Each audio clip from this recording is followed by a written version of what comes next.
Hello, bon soyez indulgents, c'est ma première vidéo sur YouTube. Aujourd'hui je vous emmène en journée avec moi en tant que community manager, comme ça vous allez pouvoir voir un peu ma vraie vie et ce que je fais vraiment pendant mon travail. Vous allez voir que c'est des journées qui sont bien remplies. Venez avec moi et vous allez voir tout ça. Je vais être bien occupée aujourd'hui puisque j'ai des rendez-vous. Donc c'est parti. Du coup on est à Châtelet parce que mon principal client c'est Glow Station, c'est une boutique de cosmétiques coréenne. Donc pour eux je fais la création de contenu, je crée également toute la stratégie digitale. Et là je pars en rendez-vous pour parler du Black Friday et de Noël. Et on va également tourner un peu de contenu en magasin pour pouvoir vous poster des petites choses. Je vous emmène avec moi, je vais vous montrer un peu ce que je vais faire. Et puis après on se retrouvera pour parler un peu des choses un peu plus techniques que je fais dans mon travail. Donc toute l'organisation, comment aussi je gère mon budget, que c'est une question qui revient très souvent. Let's go. Du coup je vais vous faire un petit tour de la boutique tant que je suis là. Franchement allez-y, parce qu'il y a plein de produits, il y a plein de marques. Vous allez pouvoir voir plein de choses au niveau de K-Beauty, aussi de la G-Beauty, parce qu'il n'y a pas que la cosmétique coréenne, il y a aussi de la cosmétique japonaise. Donc je vais vous faire un petit tour de la boutique, comme ça vous allez pouvoir voir ce qu'il y a. En tout cas allez-y, c'est à Châtelet, donc c'est hyper accessible en transport. Et dans le centre commercial de Châtelet-Léal. Ça du coup c'est l'avant de la boutique quand vous rentrez, regardez elle est énorme la boutique. Vous avez toute une sélection de produits tir-tir et il y en a vraiment beaucoup. Et on a également reçu les nouveaux masques qui ont l'air juste incroyables. De toute façon je les ai à la maison, ceux-là je vais les tester. Comme ça, je vais pouvoir vous dire s'ils sont bien. Ici, vous avez toute la skincare tir-tir. De côté, vous avez les huiles à lèvres. Vous avez aussi une essence. Celle-là, elle est trop bien. C'est une essence sous forme de brume. Elle va vraiment hydrater votre peau, repulper. Enfin, vraiment foncer sur celle-là. Ici, vous avez toute une partie avec le maquillage tir-tir. Et il y a aussi la marque Laka. Et regardez, on a des ombres à paupières, on a des blushs, on a des lip tints. Ceux-là, ils sont trop bien, je les ai à la maison, ils sont trop cool. Si vous voulez tester ou avoir le fond de teint tir-tir à la maison, franchement, il y a du choix pour les teintes. Et ici, vous avez la marque Misha. Si vous connaissez pas, c'est vraiment des bébés crèmes et des CC crèmes qui ont un SPF et qui vont aussi avoir un rendu hyper naturel. Ici, vous avez toute une partie avec la marque It Skin. Pour ceux qui connaissent pas, c'est une marque qui vise vraiment les actifs, donc la céramide, l'acide hyaluronique. Ici, vous avez aussi du collagène, de la vitamine C, donc vraiment... Il y a plein de choix. Au niveau des caisses, vous avez tous les mini, donc hyper pratique pour partir en voyage. Et ici, vous avez un mur avec plein de masques en tissu. Ça, c'est trop cool aussi. Vous avez une mise en avant sur le hair care parce que oui, dans la cosmétique coréenne, il y a aussi du hair care. Et celui-là, il y a pas longtemps, c'est un sérum pour le cuir chevelu. Il est vraiment bien. Il est vraiment bien si vous avez des démangeaisons au niveau du cuir chevelu ou vous voulez simplement hydrater. Ça va aussi empêcher les pellicules, donc super intéressant. Sur Que serait la K-Beauty sans Beauty of Joseon et Anua. Donc vous avez une grande sélection de produits en magasin. On a même reçu la nouveauté Santella et Vitamine C. Donc ça c'est super cool pour apaiser la peau, donner de l'éclat. C'est tout ce qu'on veut en hiver, clairement. Et chez Anua, bien sûr, on a la fameuse huile démaquillante nettoyante. Une grande sélection de produits Anua, donc venez voir aussi en magasin. Dans l'autre partie de la boutique, ici, vous avez Cosrx. On a la gamme aux AHA, on a la gamme à la base d'escargot, on a aussi les sérums un peu plus spécifiques. On a vraiment plein de choses. Si vous connaissez pas celle-là, franchement, testez-la. Elle est trop bien, la texture, elle est un peu visqueuse. Mais elle va vraiment hydrater votre peau en profondeur. Et je trouve vraiment que comparé aux autres boutiques de cosmétiques coréennes à Paris, l'espace il est grand, ça donne vraiment envie de se balader, vous avez vraiment un grand choix de produits, permet vraiment de construire votre routine. En plus il y a des conseillères qui sont là pour vous aider, vous avez des diagnostics de peau personnalisés, c'est super intéressant et vous allez voir que pour Black Friday Noël on va mettre plein de choses en place, donc ça va être super bien. Ici c'est trop cool, vous avez une grande partie pour juste de la cosmétique japonaise. Les masques Saborino, vraiment, si vous les connaissez pas, mais foncez les tester. Ceux-là et ceux-là à la maison, ils vont vraiment hydrater la peau. Il y en a pour le soir, il y en a pour la journée. Vraiment, testez-les, vous allez voir. Ce qui est cool, c'est des boîtes de masques. Donc du coup, vous achetez une boîte et vous avez, mettons, un mois de masque à l'intérieur. Donc c'est trop bien. Voilà la vue d'ensemble de la boutique. Comme je vous ai dit, c'est super grand.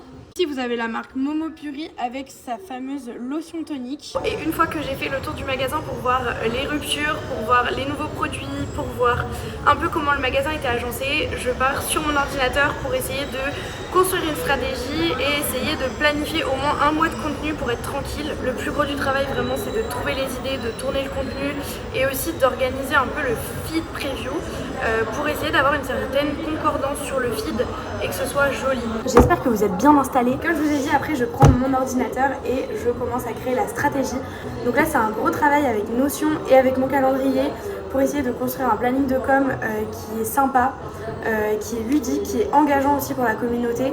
Et ça, c'est vraiment un très très gros travail. On va dire que je passe une journée à faire ça pour planifier un mois de contenu. En vrai, ça peut paraître pas beaucoup, mais quand toute la journée tu penses à des idées et que tu as le cerveau qui fuse, c'est assez fatigant quand même. Franchement, c'est tellement dur de devoir trouver des idées, autant d'idées en tout cas, et de devoir tout organiser.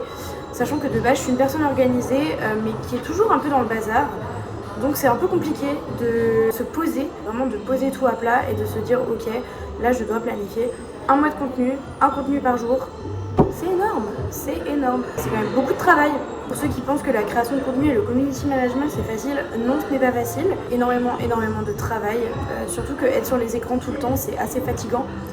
Mais en vrai, moi je fais ça plus par passion. C'est vraiment un métier qui m'anime et j'ai besoin d'être animée dans mon travail.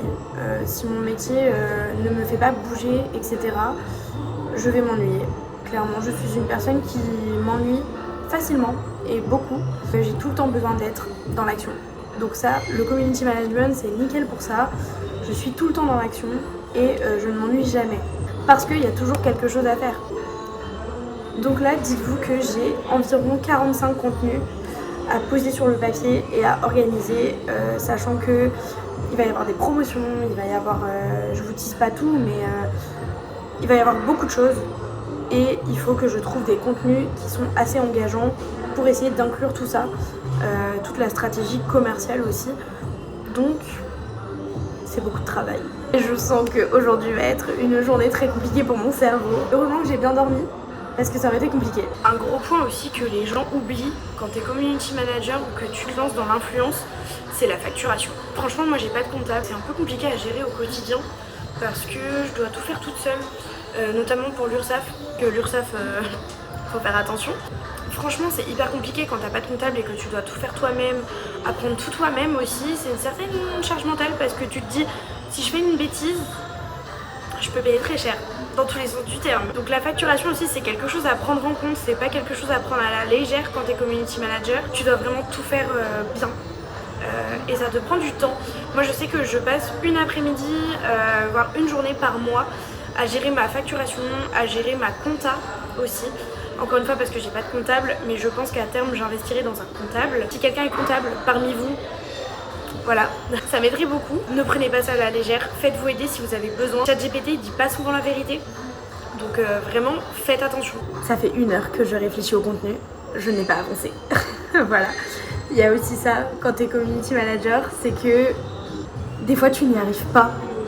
Et des fois tu es bloqué, tu te sens bloqué. Là ça fait 1 heure que je réfléchis et je n'arrive pas du tout à avancer. Donc j'espère que je vais vite débloquer la situation. Parce que ça devient un peu inquiétant, mais ça va le faire. Voilà. Non, en vrai, ça c'est très compliqué. Quand t'es CM et que tu te retrouves dans une impasse, en fait, il faut te tordre le cerveau en 15 000 pour trouver des solutions, pour trouver des idées, pour trouver juste quelque chose à mettre dans ton planning. Voilà. Je vous partage les joies et les non-joies du métier de community manager aujourd'hui, mais bon, c'est comme ça. Je suis contente, du coup j'ai eu mon premier rendez-vous qui s'est super bien passé. On va pouvoir avancer sur le planning Black Friday et Noël pour les publications. Il faut que je finisse de tout mettre sur Notion et ensuite je commencerai la création de contenu. Et puis ensuite j'aurai terminé ma journée parce que ça fait déjà un petit moment que je suis là. Donc voilà. Bon, c'est une journée assez remplie niveau points parce qu'il faut savoir que je suis employée par la Suède directement et les pays nordiques pour GlowStation. Donc là je viens d'avoir une réunion en anglais concernant le budget com, aussi toute la facturation, tout ça.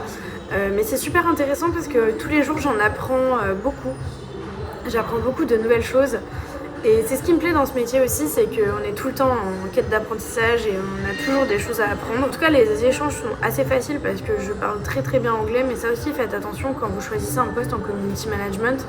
N'allez pas forcément dans une société où vous allez parler anglais tous les jours si vous maîtrisez pas l'anglais. Ça va me faire comprendre aussi, donc ça c'est hyper important. Et voilà, c'est ça aussi le community management, c'est des points, des réunions, c'est pas que de la création de contenu, que du montage vidéo, c'est beaucoup de choses à la fois. Il faut en avoir conscience, c'est beaucoup de paperasse, c'est beaucoup d'organisation, c'est beaucoup de points réguliers, c'est beaucoup de réunions.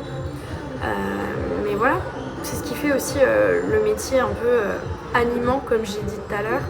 C'est vraiment un métier qui m'anime parce que c'est hyper diversifié. Il y a du marketing, il y a le côté un peu business commercial parce qu'il faut respecter la stratégie commerciale de l'entreprise. Vraiment quelque chose d'hyper complet. J'ai même l'impression des fois de vendre les produits à travers mon téléphone. Il y a déjà beaucoup de trucs qu'on va discuter. Demain, c'est demain, t'as pas confiance. Comme ça, parce que 14h, 15h, je me suis dit, sachant qu'on sera 3. Ok, il y a un autre truc. J'ai oublié. Bon, du coup, je suis trop contente, j'ai fini tous mes rendez-vous. On a planifié tout ce qu'on voulait pour Noël et Black Friday, donc c'est super cool. Je peux pas encore vous spoiler tous les projets, mais franchement, suivez la page de Glow Station parce qu'il y aura des trucs vraiment sympas. Moi, je vous retrouve très bientôt pour une nouvelle vidéo. Bisous!